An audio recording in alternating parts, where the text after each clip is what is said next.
जब किसी एक्टर को बड़ी उम्र का रोल निभाने का मौका मिलता है तो मेकअप आर्टिस्ट उसका ऐसा मेकअप करता है कि वो एक्टर बुढ़ा लगे।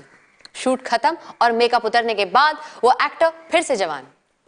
लेकिन असलियत में अगर चेहरे पर एज दिखने लगे और झुर्रियां आनी शुरू हो जाएं तो हमें क्या करना चाहिए? नहीं पता ना? अरे यही तो बताने आ रहे हैं आचार्य बालकृष्ण।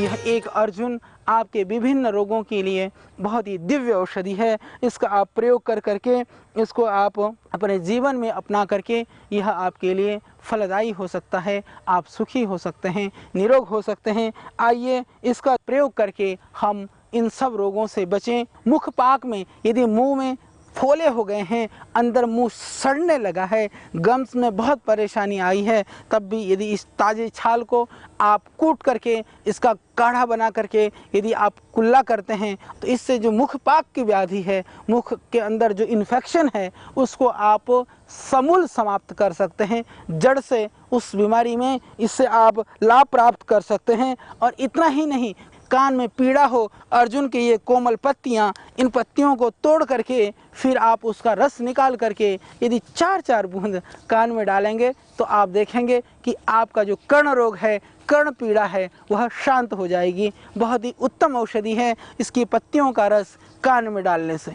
यह अर्जुन की छाल जिस तरह से पूरे हृदय को ताकत देती है, उसी तरह से विविध रोगों में भी बहुत लाभकारी है। अभी हम चर्चा कर रहे थे इसके पत्तियों के प्रयोग का कि ये कर्ण रोग के लिए बहुत लाभप्रद है।